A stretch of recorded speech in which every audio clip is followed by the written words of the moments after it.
10টা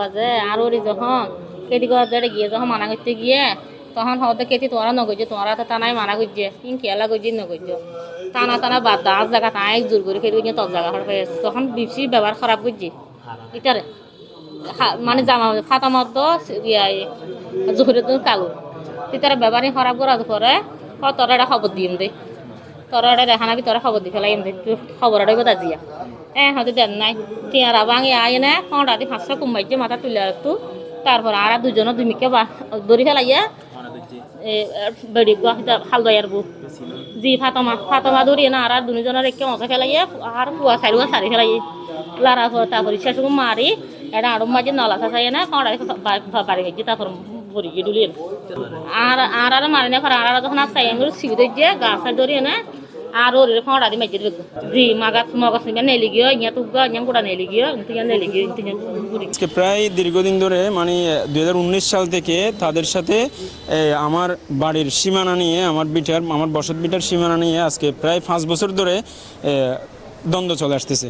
তো এটা আমি মেম্বার থেকে শুরু করে থানা পর্যন্ত অনেক কিছু করছি, আমার আম্মু অনেক কিছু করতে করতে শেষ পর্যন্ত 5 আগস্টের পরে আমাদের এখানে একটা সিদ্ধান্ত হয়েছে তাদের পরিবারেও আমাদের পরিবারদেরকেও মানে সবাইকে বাদী এবং বিবাদীদেরকে সিদ্ধান্ত দিয়েছে কীরকম নির্বাচনের পর এটা কোনো একটা সিদ্ধান্ত জানাবে করে দিবে ইউনিয়নের প্রতিনিধিরা।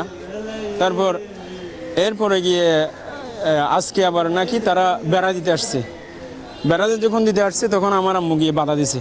বাধা দেওয়ার পরে তাদের মধ্যে বাকবিতণ্ডা হয়েছে, বাকবিতণ্ডা হওয়ার পরে আবার আমার আম্মুরে মানে তারা বেড়া ভেঙে তারপর উনি এসে জহিরুল আলম কালু 1 নম্বর ওয়ার্ডের শ্রমিক লীগের সাবেক সভাপতি, তারপর ওনার ওয়াইফ ফাতেমা আক্তার, তারপরে আব্দুল মজিদ ওনার খালতো ভাই, এই 3 জনে মিলে আমার আম্মারে মারছে কোদাল দিয়ে মারছে। তারপরে লাঠি শুটা ছিল, কোদাল দিয়ে মারতে মাথার পিস দিয়ে মানে একদম মগজ গালায় ফেলছে। তারপরে এখান থেকে মগজ বাইর হচ্ছে। তারপরে হাতের মানে পায়ের রানের গোড়ালি থেকে একদম গিয়ে পর্যন্ত মানে মারতে একদম ভাঙিয়ে ফেলছে এরকম। এখন কেউ আটক হয় না এখনো পর্যন্ত। ছোটনের পরিবারের সাথে যেটা খালু বলছি আওয়ামী লীগের শ্রমিক লীগের সভাপতি, ওর সাথে দীর্ঘদিনের একটা ঝামেলা চলতেছে। কারণ হচ্ছে ছোটনের ফ্যামিলি হচ্ছে বিএনপি সাপোর্টার, আর ও হচ্ছে সরাসরি আওয়ামী লীগ সাপোর্টার। ও ওয়ার্ডের শ্রমিক লীগের সভাপতিও। তারপর হচ্ছে ও আওয়ামী লীগের প্রভাব দেখে তার সম্পত্তিগুলো সবসময় গ্রাস করেছে। সেই থেকে 5 আগস্টের পরেও আরো বেপরোয়া হয়ে গেছে। ও যেটা শ্রমিক সভাপতি কালু, ও প্রশাসন বলেন, প্রশাসনের দুর্বলতা কোথায় জানি না, আবার স্থানীয় নেতৃবৃন্দের দুর্বলতা কোথাও জানি না, কিন্তু কালুর প্রচুর টাকা আছে।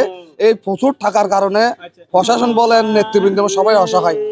জহির আলম কালু নামে যিনি শ্রমিক লীগের ওয়ার্ড সভাপতি ছিলেন, উনি প্রভাব কাটিয়ে হচ্ছে ওনাদেরকে বিভিন্নভাবে হেনস্থা করেছে এবং জোরপূর্বক জমি দখল করেছে।